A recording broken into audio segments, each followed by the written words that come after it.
broke my right ankle, broke my left knee, impaled a bar through my leg, broke my nose, knocked teeth out, fractured my skull, and did some minor internal stuff. How many stories was it you fell? 4.5. Fell 4.5 stories, 45 feet. Ever since we started this podcast back in July, I did not imagine that it would be something that I've enjoyed this much, but I truly have. Each week coming on, talking about a new topic just for 15 minutes, and then just recently bringing people on to talk to them about their stories. It's been a huge delight for myself. Hopefully you guys have been enjoying the same thing. And moving forward this year, we're going to do a lot more of that. We're going to bring on more people, more firefighters, talk to them about their stories, the things that they've gone through, how they've done them confidently, the risks that they've gone through. But before we jump into that full-fledged, we want to go back and take some highlights from January, show you what we feel those are, and those of you maybe who are just getting onto the channel Confident Risk, give you an opportunity to see some of those highlights. Let's get started. So today I want to talk about just that, which are the 3 pillars. We're going to go over each one individually. And the first one is probably the most important one, and it's discipline. Doing something that you don't necessarily want to do, but you do it anyway. That's discipline. Discipline is one of the biggest items that you have to have in order to be successful or to be happy or whatever it is that you have to be able to hold yourself accountable. Not other people holding you accountable, but you holding yourself accountable. And I'm going to use analogies today a lot about a pickup basketball game as we move forward here. And the pickup basketball game is if you got a group of friends that are, going to play pickup basketball in the morning, you got to be disciplined to be there on time. That's the first one, is discipline. So this brings up the second point, is gratitude. Gratitude is such a key point in the 3 pillars to success, because in order to be disciplined and have the people around you want to be around you, is you have to have gratitude. Here's what's interesting about gratitude is, yes, gratitude means that you're thankful for the people around you, but gratitude also is something that is a magnet. It magnetizes people to you, because as you're being grateful and showing people how grateful you are and the way that you talk, and you don't necessarily have to say it out loud, hey, I'm grateful for you, but it's talking to people in a way that makes them want to be around you. Being grateful and showing interest and really trying to bring the best out in those around you. And again, we go back to the pickup basketball game. You have the discipline, you show up on time, now you have great gratitude, and you're there, and the people that are at that pickup basketball game like being with you, and they love being there. They love having you there. They love the workout. Maybe it's a workout too, but they love having you in that environment. Their gratefulness that you have really rubs off on everyone around you. So this brings up the third pillar, which really ties in this pickup basketball game, which is competitiveness. And I know for a lot of you hearing that one, you're going to have probably a little bit of remorse to that. Like, I don't understand how competitiveness can fall into this. And if a lot of you know me, you know that the competitiveness that I carry with me, yes, I'm very competitive, but I really try to tie in the other 2 points with it. Because if you have someone who's just competitiveness and that's all they are, and they're not disciplined and not grateful, you have this overbearing person who just wants to compete at everything they do. They have no remorse for anybody else around them. They're not going to show up on time. If you have that person that is just competitive and that's the only thing that they are, maybe they showed up on time, but they are just at all costs, the ball tips off, they're going full string, they're mowing people over, they're going hard to the basket, they have nothing else but competitive nature. They don't have gratitude, they don't have discipline, but they are just competitive. Nobody wants to be around that person. But if you have a competitive person with the characteristics also of discipline and gratitude, you're going to get a person that shows up to the game on time, that is grateful for the people around them, that's communicating with the people around them, that's talking to the people around them, that's showing interest in the people around them. But yet when the ball tips off, they're able to compete. They're able to compete with those around them in a way that let people still want that person there. If you are disciplined and grateful, but you don't have competitiveness, and you're on that pickup basketball game, you're going to be the person that tips off and you have zero drive. They're going to be stealing the ball away from you. You're going to be happy just to be there. You're going to be happy-go-lucky, and you're not going to have the drive or that dog in you to be competitive. Now, let's take it back the other way, too. Let's say that you have the gratefulness and you have the competitiveness, but you don't have the discipline. You're going to be that person at the pickup basketball game who, yes, people love being around. Yes, you got the competitive nature, but you never show up on time. The game's at 5 a.m. You're showing up at 5:30. Hey, man, it's great that you showed up, but we're already done with the game. Oh, crap. You got to have discipline. got to have discipline. So now let's take that the other way. Let's take it to the person now who's got the competitiveness, they've got the discipline, but they don't have the gratitude. When you don't have the gratitude, you're showing up on time. You're that person who's just extra hard go-getter, but nobody wants you on their team. That's what happens when you have just two of the three pillars that we're talking about today. And you can add that into any situation that you want. It doesn't have to just be the pickup basketball game. The reason why I like bringing that up is because you really have the characteristics of all three of those. But take that to your job. Take that to your family. Take that to an array of different things. The three pillars always hold true, which are that in order to be successful, you have to be able to grow all three pillars. Being a team player. And this goes down the road of back when I played sports, obviously a lot when I was playing football and I was playing soccer, but it's really went over to obviously the work environment now and friendships. It goes with literally everything now when it comes to being a team player. And we're going to talk about today what that means. And being a team player is this. Being a team player is putting yourself aside for the goodness of the team.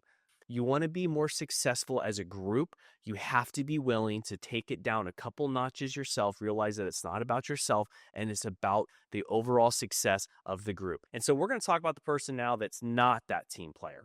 So you're that person on the team who just shows up late, just thinks it's about them. We've had times here, even at work, we'll go off of where we've had the person who's showing up on time, who's doing everything that they need to do. They're very good at what they do, but they don't have the cohesiveness with the people around them.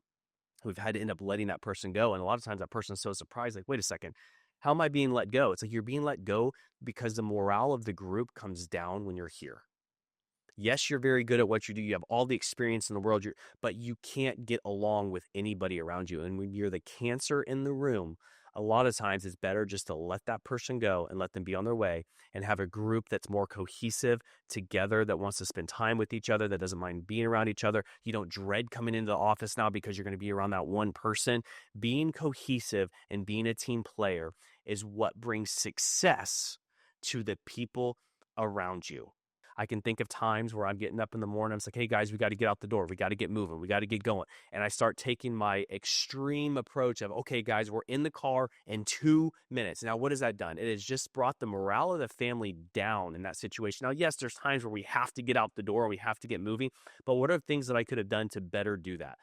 Hey guys, here's what the plan is. I need you guys up and at 'em by this time. We need to set some goals. We need to get out the door, as opposed to it being 5 minutes past the time that we're supposed to leave. And I'm shouting and I'm yelling and everyone's pissed off. We all get in the car now. Nobody's talking to each other. My wife's looking out the window. I'm looking straight ahead. I'm grabbing the wheel extremely tight. My kids are in the back. They're arguing about who's looking out whose window. You guys have been there.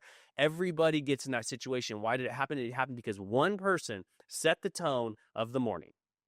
Whose fault was it? It was probably my fault for not getting the kids to bed earlier on time, to get the whole group just ready for that day tomorrow. I cut some corners. I just jumped into bed myself, didn't make sure the kids are ready to go to bed. They're up till midnight now doing whatever it is they're doing. And now that's what set off the morning so bad.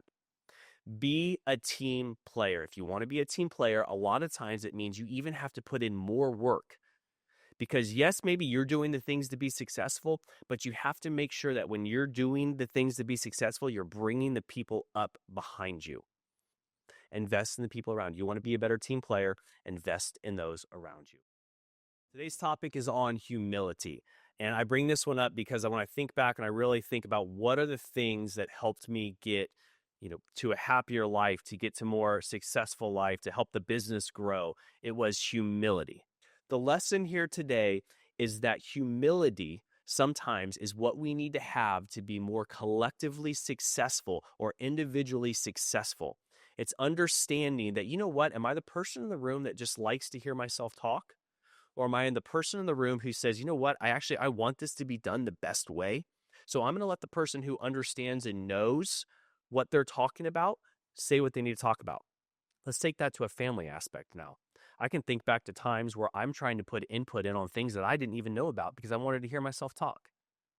And I start looking back at that now and start realizing, you know what? Sometimes silence or sometimes saying, I don't know, is the best thing to say. And the truth and the reality of it is, to be a leader and to be successful, you do not have to know everything. You have to be able to go and get the ideas, or you have to be willing to get the people or be able to say, you know what, I don't know, but I'm going to find out the answer to that, because that has so much more impact. If I'm talking to somebody or a business owner and I ask them that question, say, you know, I don't know, that person to me now is a lot more reputable when I talk to them later. Because if that person does give me an answer later and says, hey, here's the answer to that, I'm able to say, you know what, I trust that person, because when they said that they didn't know, they truly didn't know, but they went and found the answer. And when they said they did know and they didn't know, that really brought that person down a lot of tears for me. You may think sometimes that you're smart by having all the answers. And you may think that when, I look at successful people, they have all the right answers. They have the right answers because of everything that they've gone through. The more and more situations that you go through in life where you have to find out the hard way what the true answer is, the more and more answers you have. That's why those people seem so smart. The people who sometimes don't seem as smart, or you just roll your eyes out, are the people who haven't gone through those experiences and just have the answer that they can just throw out. A lot of times that's laziness. It's laziness in people that just think, you know what, I want to sound really smart in this situation, so I'm going to give the answer, but they don't know. And here's the issue. The people that do know, you just lost so much credibility to them. Be humble. If you don't know something, say you don't know it.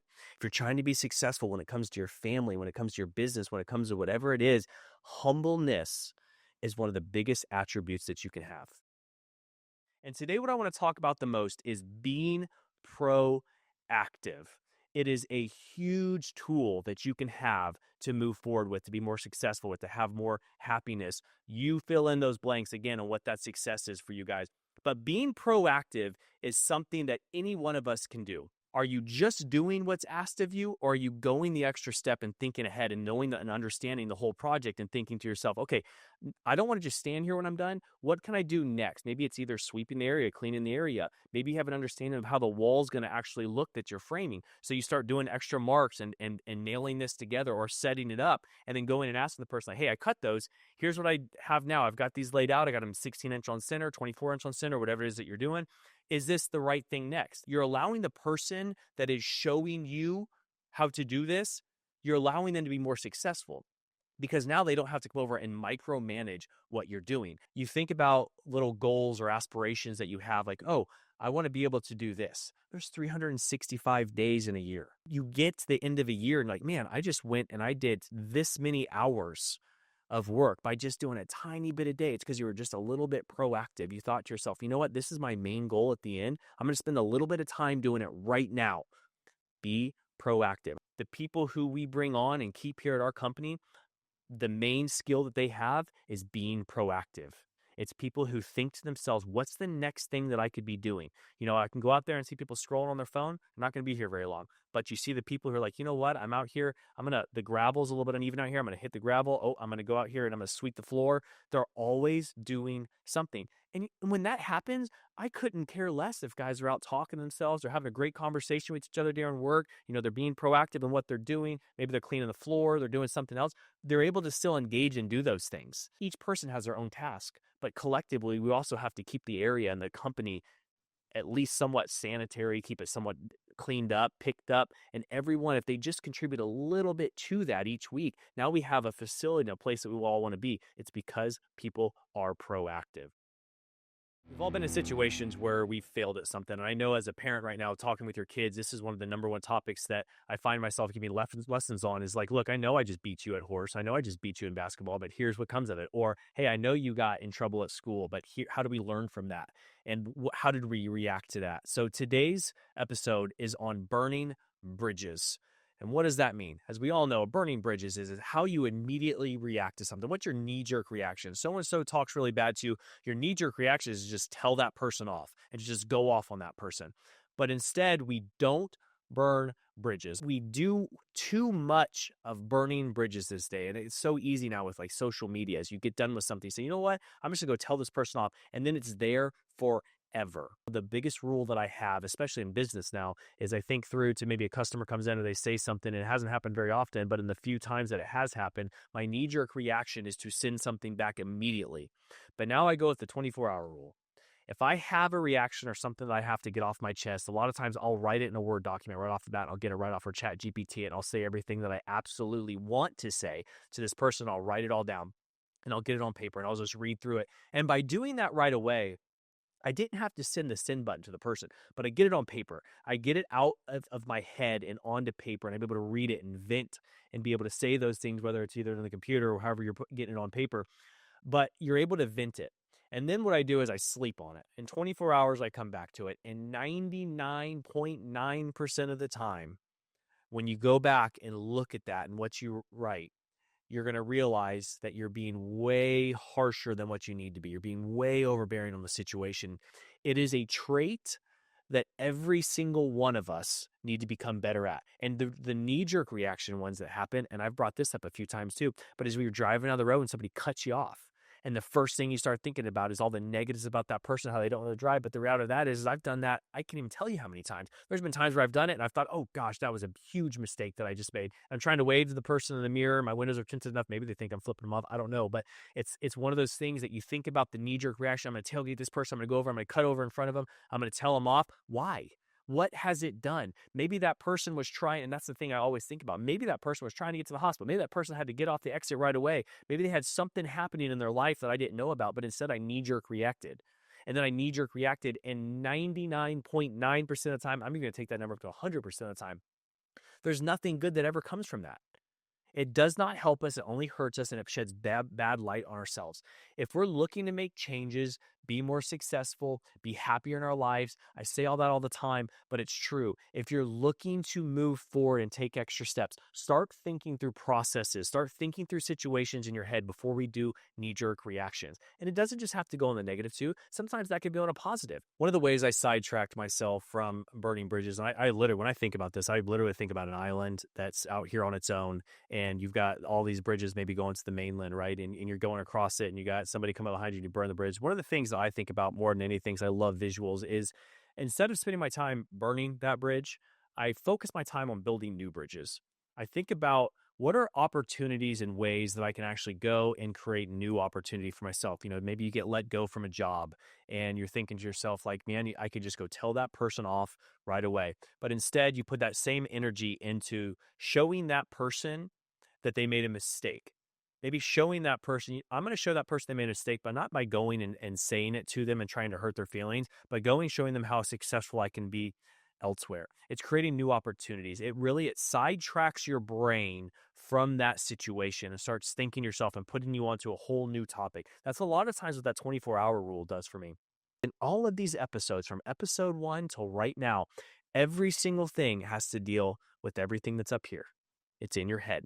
How do we refocus our thought processes to stop thinking about the negatives and think a lot more about the positives? How can we reprogram our brain so that when we think about a situation that's so negative, we want to look this way and we want to focus our attention there, but all we're doing is taking our attention away from everything else that's happening here? We've all been in these situations. You're going into a conversation maybe that you don't want to have. You're just absolutely dreading it because you're thinking about all the negatives. Or maybe you played sports growing up. And I can remember hearing this conversation all the time. And the coaches were always saying, like, don't play scared.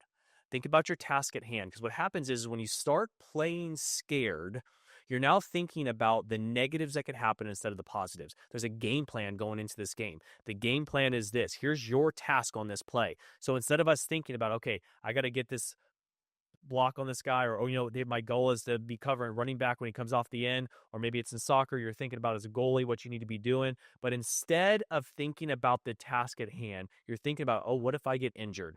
What if I get hurt? Oh, that guy's a lot bigger than me. What's going to happen to this? The second your mind starts going to that, that's the second you get ran over. That's the second that you end up getting hurt. That's the second you have a conversation with somebody who you're dreading a conversation with, and it just goes absolutely terrible because you're just blabbing your mouth. You are playing scared. It's something that we all have to get out of our mind. What is it that you're doing right now?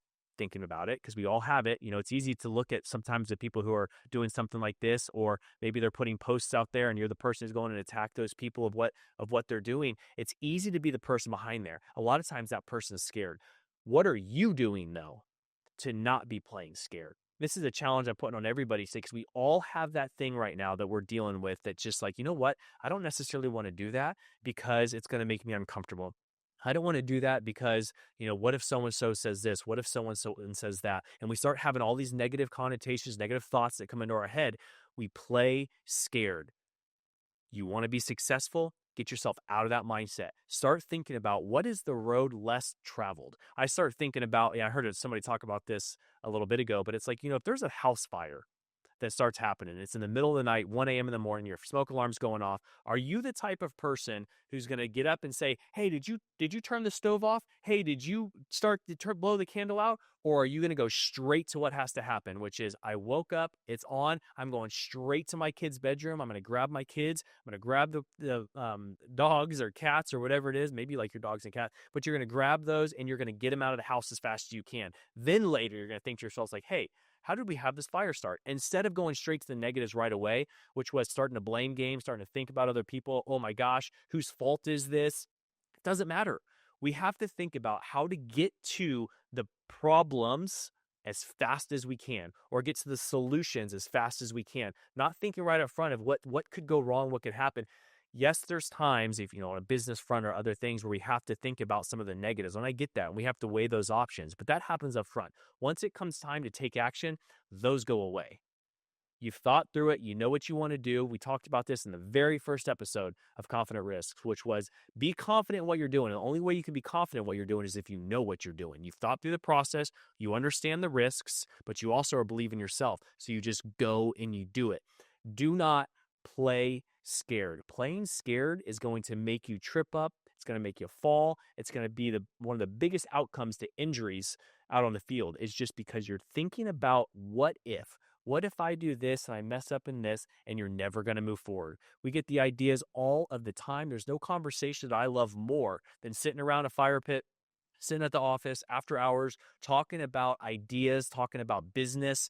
Those are the conversations that I absolutely love. Now, I mean, if you sit me down and talk to me about business, I would love, just people, and we're going to start just very soon here where we start doing one-on-ones with people and start talking about, successful business owners who have done something, or maybe people who have failed in the business and what would they have done wrong, or people who've been in excess and maybe moved up in different things that they've done. But those conversations and talking to people about those things across the board, you won't find one person who had to make a jump in something where they're like, I wasn't scared. I just went ahead and did it. I myself, I can remember the conversation that I had to have with the boss at the time where I was working, where I had to say, hey, I'm going off and doing this on my own. My heart was pounding harder than a 55-yard field goal that I had to kick in college in a game or in the arena, wherever it was. And, when I go out in the field, my heart's pounding. But when I had to have that conversation with somebody else about, hey, I'm going to do this on my own, thinking to myself, like, man, I got a kid. I got 2 kids now. Like, I got to support them. My heart was just beating through my chest at that time. I was even fluttering over the words I was saying. It was because I was being proactive in what I was doing, but at the same time, I was thinking about the negative. I was thinking about, what is this person going to say? We've all been in that situation, and a lot of us are sitting in the situation. I can guarantee you, and if I'm wrong, I want you to let me know. Every one of us are dealing with the situation right now that we know we have to change, whether that's our job, whether that's something going on in a relationship that we're in, whether it's a change we have to make with our kid, whether it's a change we have to make in our personal life, whether it's a change that you have to make at the office, friendship group. Maybe so-and-so is a huge cancer that you're always around this person. They're just always bringing, what, I got to cut this person out. Whatever the situation is, every one of us are going through that battle in our head on one topic or another of how do I go about doing this? The problem is you're playing scared. You've thought through it 100 times. You've sat there, you've thought through it multiple times. You know what the right answer is. You're scared to do it because you're scared about somebody else, what they're going to say, what they're going to do. And sometimes we have to reality check ourselves though in those conversations to say, is it I'm scared because I don't want to hear the negative from that person about myself? If that's the case, you have to move forward with what you're doing. On the contrary, if it's scared because you don't know the situation, you feared you're going to say something wrong, you got to get more information on the topic. Those are 2 different things. You know what the answer is, though. If there's changes that have to be made, you know you have to do it, and you have to stop playing scared. You got to get yourself up. You got to put on the boots. You got to strap them up, and you got to just make the changes that have to be made. Think to yourself, am I playing scared? And if the answer is yes, you have to start moving forward. Here's what I'm going to say. If that's you, the challenge I'm going to give you guys, and here's some things that we can do to really pull ourselves out of these negative thoughts, is you have to start relying on yourself. You have to start thinking to yourself, not relying on other people to do the research for you. All bad decisions lead eventually to good decisions. You make a bad decision, you start thinking to yourself later, I mean, I made that bad decision. Here's how I'm going to move forward. And because of it, you're a better person. You move forward, you have more knowledge, you're able to do stuff better when that situation comes up again. Memorize your tool. Like, I don't know. I was never a plumber, but if I was a master plumber, did I memorize 2 different sinks? No. I know my tools like the back of my hand, and I'll do any sink you throw at me or any complicated job you throw at me because I mastered my tools and my skill set. If we start to go for the new shiny or whatever's around or it's new car, yeah, you should be aware of it, but don't master that stuff. Master the tools. Those jaws are so good today. The battery operated tools all the competitors have. I can cut up anything. I could Yeah. tear apart anything. Mm-hmm. The beauty of them is they're not extrication tools anymore like they used to be. Now they're rescue tools. Yeah. I used to only be able to get them to a car for a car accident because they were so heavy. They were on the rig. I'd pull up by the car accident. Now with these battery operated tools, a kid stuck on something at a playground, a guy impaled on a fence way out where we used to use torches and whizzer saws. Get the jaws out there, get the cutter. Confined space, I could bring them into a confined space. But that's not because I memorized the situation, because I just gave you 3 different worlds. Mm-hmm. I mastered the tool, Yep. my skill set, my strength. What can I or can't I do? And I think we got to come back to that a little bit more, you know. Training more on the tool set as opposed to and then the situation. So you talked through the rope rescue, but then there was also another one. You had you were also in New York during the first World Trade Center bombing too. Is that correct? Yeah, that's why I had to retire early. Yeah, I searching for a victim, and I fell into the crater that was produced from the bombing. Mm.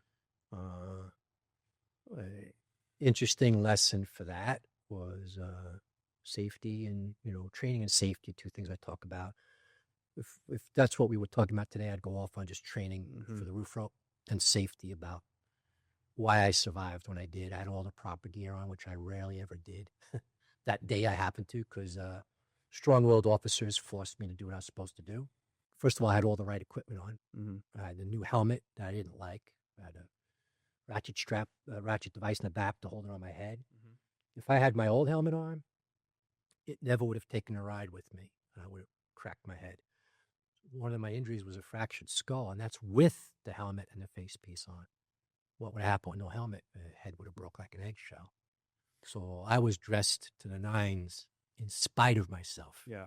But that day, like I said, I've been a lineman. I was used to the smell of a transformer, and we had the smell of the transformer was right there. The burning cables. Back in the day, some of the oils that cooled were combustible. Everything matched the transformer fire. Well, what turned out was after the bombing, it was over 200 cars on fire at once underground. The rubber from the tires, the interior of the cars matched the cables on the transformer, Gotcha. The cooling oils matched the petroleum products from the cars, to my mind. When I went out the area I was searching into another area, it was pitch black. There was no change in the floor. I call it polished concrete, whether it's an enamel or something. We were in a B1 level, which had a finished floor. And it had cubicles, like the old hamster type cubicles. Office, the metal would go like halfway up and then glass after that. Yep. So it was all those cubicles. None of the windows were broken. None of the glass was broken. But there was a safe. There was cash and bearer bonds all over the place, and they didn't even kick the door closed. I'm like, what? Like something's off. Who would bail out, yet there's no big emergency? I didn't get it. Very light haze of smoke of those smells I told you I recognized as a transformer. And my officer, Jack McAllister, started calling to us. Over here, I got a guy. We all go into what was like a locker room / bathroom. And there was a row of lockers pushed over. And you can't push those over. They're bolted to the ground. Yet the windows over the sinks were not broken. The mirrors, I should say, over the sinks weren't broken. No indication of an explosion. Like I couldn't figure it out. I don't know anything about explosions or that type, that science. I have no clue. And there's my officer up on a pile of broken concrete yelling through a hole in a cinder block wall to a victim. And he just turns around and says, I got a guy. You'll find another way. I can't get him. It was just like 1 or 2 blocks missing from the cinder block wall. We about face. Now I'm in the lead with my partner, Gary Guidell. We go out, go around. I said, all right, he's over there. So I go around this way, and there's a door. I open the door, and it's pitch black right down to the ground. I had went from a light haze of smoke to where you needed your face piece. Couldn't breathe at all. So I just, without my face piece, yell into the hallway, fire department, anybody there, fire department. I hear help, help from a distance. So I just yell back to the others, we got him this way. Put my face piece back on. Gary and I take off. And, I thought we could reach the guy. And we're yelling, lifting the face piece up, fire department there, help him over here. And then, I'm yelling back a typical line to the victim.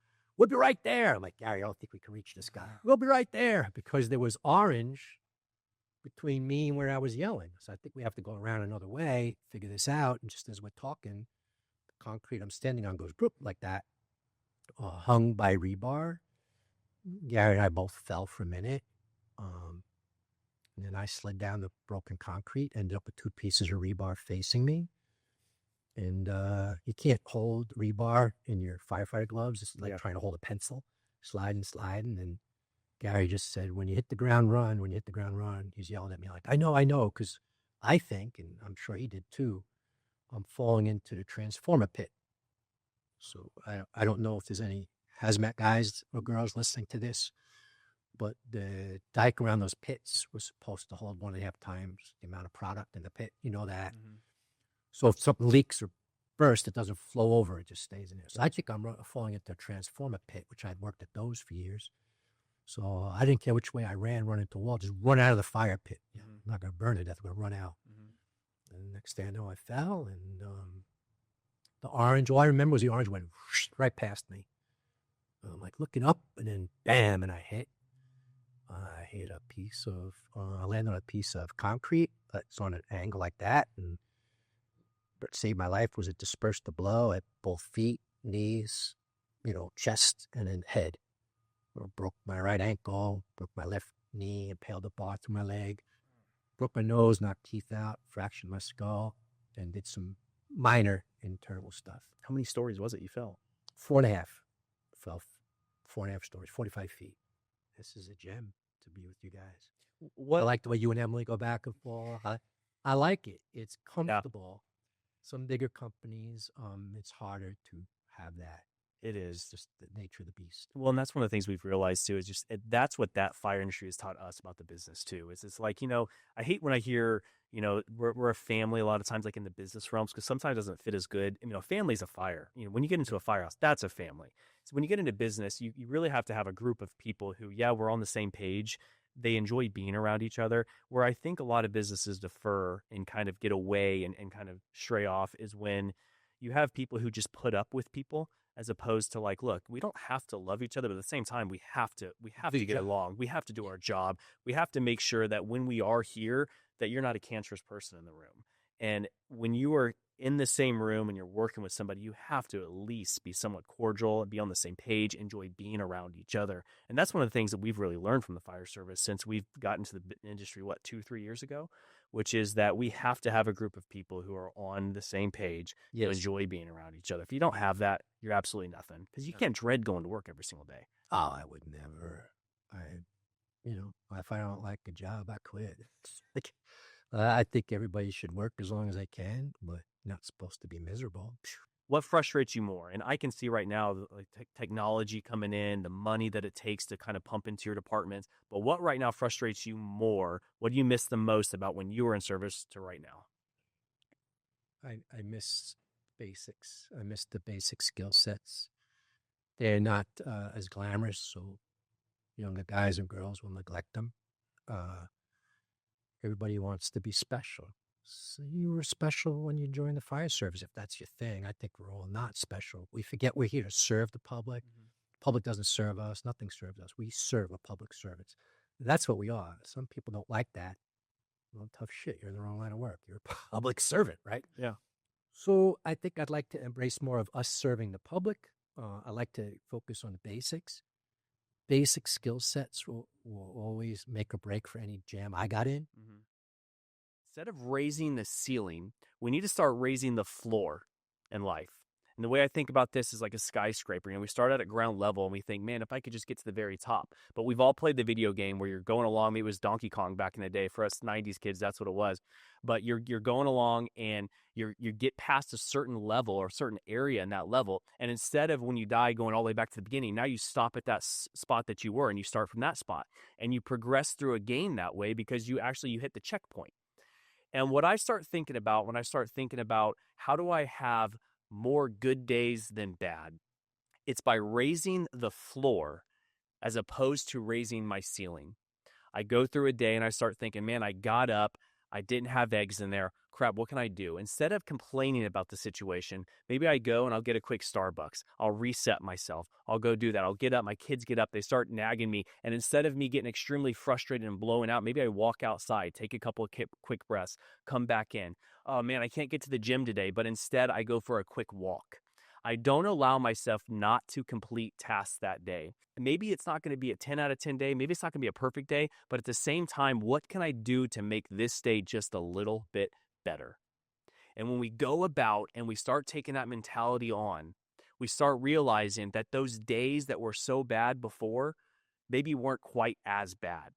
And then we're able to raise our floor a little bit higher. Expectations for each day get a little bit better. And we're able to take that checkpoint with us along the way.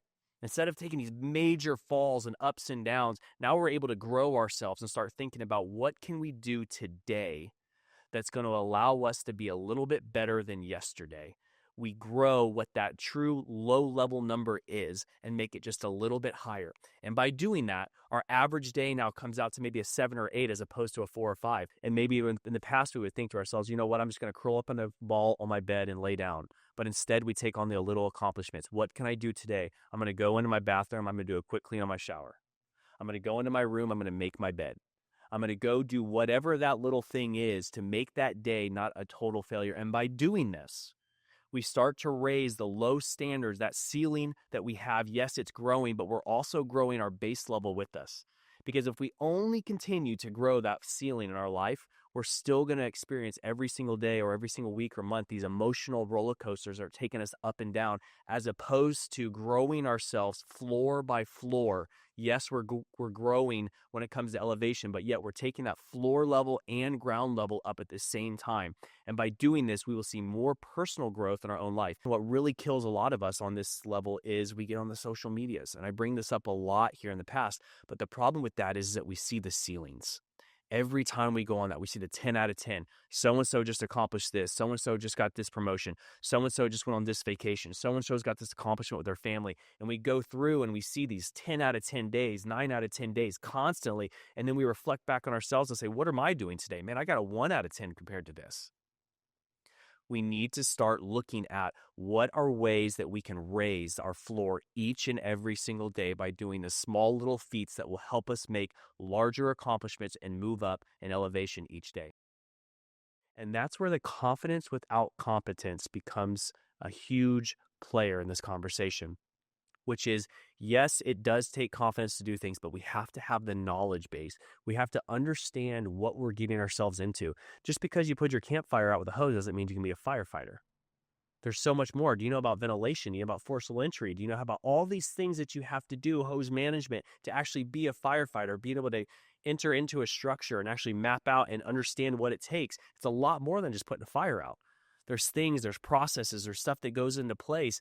It's easy to think about things right off the bat where you just look at something and think it's so simple, but we have to be able to realize that just because somebody else is doing it and you're seeing what's happening on social media, you're seeing the front face of something, there's things that happen behind the scenes that are so much more in depth. We can't be incompetent about the things that happen there. Sometimes the loudest confidence comes with the least exposure. Coming out of the Olympics here, I want to use this analogy. Is that many people want the title, but very few people want the burden. And we look at these athletes who train for, 4 years and many years before that, just for this one, maybe in some instances, it's 30 seconds or 50 seconds of glory. I looked at the downhill skiers, and you look at a Lindsey Vonn, who had been training for so long to get to this time. She put in the work. She's put in everything for this 50-second run that she had to do down the hill. And then you see what happens. It's like the work that those people have to do. And I can respect that so much as even being a former athlete, but the respect that people should be getting for the work that they're putting in, all you see is that very little bit of time. And it's easy for us to look at those and say, man, this, and have an opinion about that. But we don't see that behind the scenes, what's happening underneath the surface, and the work and the hours and the diet and the time away from family and everything else that's happening. A lot of us want that title, but we don't want the burden of what it takes to get there. So have the confidence, have the competence, do those two things, and I promise you that you're going to find a lot more success as you move forward in life. In closing, this is the best way I think about it in a weight room. It's build the skills, respect the weight, and earn the calm. In that order, build the skills, respect the weight, and earn the calm. If we do that, we're going to find a lot more satisfaction and gratification in our life. Successful people don't start better. They just know that they'll get better. Let that sink in for a second. Successful people don't start better. They know they'll get better. Here's what happens. A lot of us go on and we try to do new things, whether it's maybe a public speaking opportunity, or maybe it's something where we're going to start a new business, or maybe we're trying golf for the first time. Whatever it is, when we do something the first time, a lot of us think that we have to be great at it right away, but it couldn't be further from the truth. Whenever we start something new, we have to know that at the very beginning, we're probably going to fail. But the difference is what is your mindset when you do fail? Is it, oh, I'm a failure at this, I can't do it? Or is it, I failed at that one thing? We have to start thinking about more, how can I make it so that I'm going through a learning experience right off the bat? Because here's what that boils down to, is the first 10 times that you do something, it's going to be embarrassing. The next 100 times that you do something, it's going to be uncomfortable. And the 1,000 times you do it after that, that's where you start mastering something. And I think about this going back to, again, I'm going to use public speaking because a lot of us can relate to that. The first time you get up in front of an audience to do that, maybe you just totally bomb on that and you just totally shut down and you start just thinking and you're sweating and you can't speak and you think to yourself, I'm terrible at this. I can't ever do this again. But the reality of that is that you weren't terrible at doing that. It was just your first time doing it. What's going to change the second time you do it? What's going to change the third time you do it? I mean, when I do this podcast, a lot of times it looks like I just flow through this. I don't. It couldn't be further from the truth. I just took 2 pauses before I even did this, because sometimes you start talking and you just get flustered and you think, "What? Oh my gosh." The reality of that is sometimes we have to take a deep breath and realize that you're not going to be the best at something. You're not going to have the confidence of the 100th time doing something the first time you do it. I was talking to Steve today, one of our firefighters, and we were talking about what's the difference between people who start businesses and are successful as opposed to people who maybe start and just quit right away. And it comes down to mindset.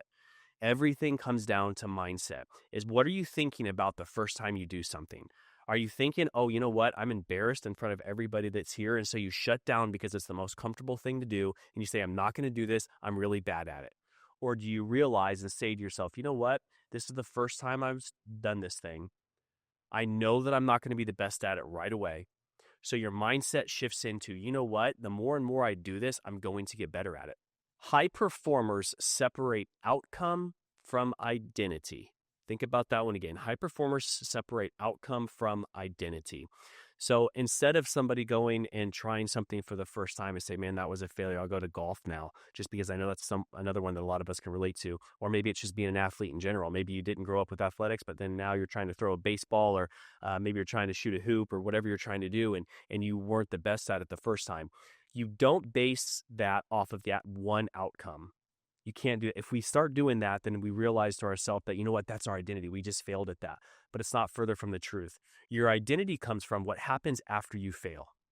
You fail the first time. Are you the person that curls up and says, you know what, I just can't do this, and your mind starts going, and all of a sudden a snowball effect starts to happen? Or are you the person that says, just because I failed at that one little instant does not mean that that's going to be the identity of who I am moving forward? You have to be the person that has the competitive nature that says, you know what, I did this bad. What can I do better? And here's some things that I've found that I can do to help me not fail as bad the first time, or maybe not to be as embarrassed, is anytime I go into a situation where I'm doing something new, um, golf, business, basketball, anything, curling. Let's just say if someone's like, I'm going to go try this for the first time. That's one that probably a lot of us haven't done before. So let's say we're going to go do curling for the first time. So curling's a great example. We just got done with the Olympics, and our household was watching a lot of curling. My wife was making fun of it at the beginning, and the next thing you know, I've come in like 3 or 4 times, and all she's doing is watching curling, and she's like telling me about the sport. So it's a great example. But what's cool about that is you watch how these athletes start off in the blocks and they start to slide forward, and they got this weird angle of their foot, and they let the curling rock go and it's sliding down. And so you think about that for a second, and most of us watch that think, oh, we could do that, no problem. But the reality is if we go to the rink and we go and try that, a lot of us will fail. But there's 2 types of people. There's the person who maybe shows up to the rink, and I'm not sure what the rink's called, but let's just say they show up and they think to themselves, oh my gosh, I'm gonna be really bad at this, or what are the people that I'm with gonna think of me because of how bad I am? But there's the second person. The second person is the person that's standing there, and they're watching the people who are maybe out there, and they're watching what they're doing, and they're watching the other coaches talk to the people that are doing it. And you see maybe a coach that's describing how they're doing a slide or something, and they're saying, hey, here's how you're putting your leg, and here's how so you have the person on the sideline who is studying and learning. And here's what that does is the second you go out on that rink and you go for your first slide, you're already 2 or 3 steps ahead of everybody else around you. And it's because you didn't just waste time standing there thinking about the embarrassing moments that you might have with the people around you. You sat there and you studied. That's the type of stuff, man, that I just absolutely love hearing about. Yeah. It's you had a vision, you decided, you know what, I'm going to do this. Mhm. So you put it all in. You're like, Go why all not? in. Yep. What? And then for those watching, it's like, what are you doing right now? It's like Yeah. if you're at your job every day, like I want to do this thing. I'm doing this grind. I hear that conversation constantly from people. Just I just want to do it. Do it. You have nothing stopping you in this day. If you have an invention out there, I'm gonna look at the camera.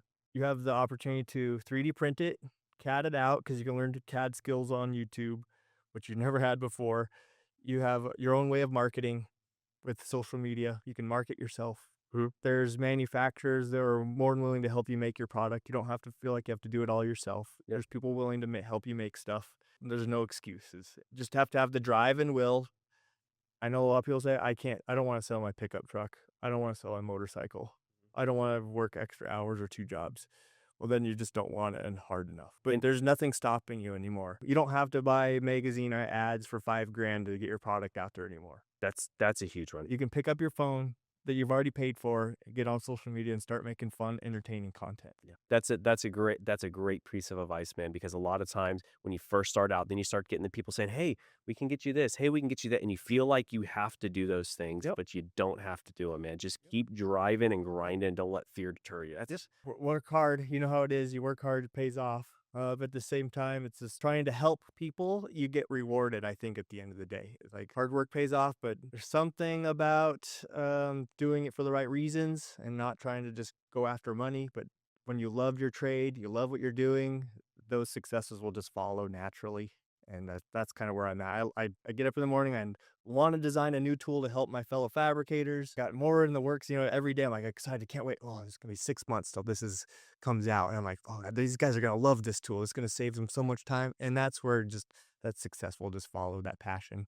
Black my little pickup truck in, unfold my little table and start plopping all my squares down on here. And all day long I'd have a crowd of 10 people around my booth, just giving demo after demo, selling all my product. And then I'd gradually look up and all the other salesmen or booths are empty. And I was like, this is awesome. And I'm just exhausted by the end of the day, sold out on all my product. And I was like, it was at that moment in time, like, this is a business now. yeah. And I'm like, I cannot continue to make these things in my shop anymore. I'm going to have to find another solution. But literally, probably the next day, I was traveling back and forth, and we have a foundry locally called Travis Pattern. Mm-hmm. And so on my way to work, because I'm still working day job, I stop in at Travis Pattern at 6 in the morning, and I knock on their door, and a young man answers. His name's TJ at this point, and he opens the door, and I stuff my mega square in his face. I go, "Can you make me this?" And literally he was just like, he just kind of gives me this weird look. Here, right? Here's this young man. He opens the door and he's like, come on in. And we sat down, and that's how it kind of got started. So Travis Pattern here locally started casting them for me, machining them for me. But what the scary part is to get those patterns and the cost of it all, I didn't have any money. And that's the scary part. It's like, so my wife says, what do you think? What are you going to do? I'm like, well, first thing I did is I asked my dad for money, and my dad said no. And I'm glad he did. Yep. Because he goes, you're going to have to do this by yourself. It was the best thing he ever said to me. Yeah. What that allowed me to do then was I said, okay, if I'm serious about this and I believe in this product, I sold my pickup truck, my diesel pickup truck. I sold my motorcycle. I sold anything I possibly could to gather up enough funds to pay for the molds and a first batch of inventory. And my wife's like, okay, here you go for it. So the process started. And then all of a sudden, all my products start showing up. And now the problem is, how do you sell it? And now this is the hardest part for me because, like I said before, I do not like being on camera. Yeah. I am scared to death. I do it. Once the camera turns on me, my lips turn to rubber and I can't speak. Yeah. For some reason. And so I was like, well, I'm going to have to learn how to make a video. How do I sell this? And how do I make these things interesting for people to watch? How do I let people know that I'm a welder first, not a salesman second? How does this not come across gimmicky? I do not want to be a salesman. I hate that part of this, my occupation. So I naturally says, I'm going to build things with my tools. That was my strategy. I want to build things with my tools and then maybe show them how it works. And that was my way of comforting myself to not push my product onto people. Look, there's so many people, it's negative comments that comes out there. It comes with the trade. If you're not getting negative comments, you're doing something wrong. I would judge your success by how many negative comments. You want negativity because negativity does two things. It allows you to take a step back and look at yourself. Say, hey, can I make this product better? And if sometimes they have really good feedback, believe it or not, even though you don't want to hear it. But they do have good feedback. So you need to listen to the negativity. And two, it's just part of marketing. And you're going to, as you're marketing, you're going to come across many different people's opinions and flavors. If that net is big, you're going to capture some fish that you may not like. And that's when you know you're doing a good job. And that just comes with part of the territory. You're going to have some thick skin. Probably the biggest turn event for Fireball was going to our first trade show. That was, I don't know. For my first trade show, I have no idea what it was like behind the scenes. The biggest trade show for welders and fabricators is FabTech, and it's in Chicago typically. Fireball's doing pretty good, and YouTube channel's kind of okay. And I'm like, well, if we want to be somebody, we should go to FabTech. So I loaded up a U-Haul trailer of all my inventory, and I didn't even know if you could actually sell product there. I thought it was like Just showing it. Yeah, just showing it. So I'm like, you know what? The booth cost me 10 grand if I remember right. And it was just a little 8 foot wide by like 4 foot wide deep, way in the back. I'm like, I got to bring enough product to make this trip worth it so I don't go the other direction. Yeah. We just hooked up to our Nissan Armada with a U-Haul and just hauled all our product over there. Unfolded our little table. I should probably show you a picture of it. It's pretty funny. They're holding a little banner with some zip ties up there. And I'm used to giving demos.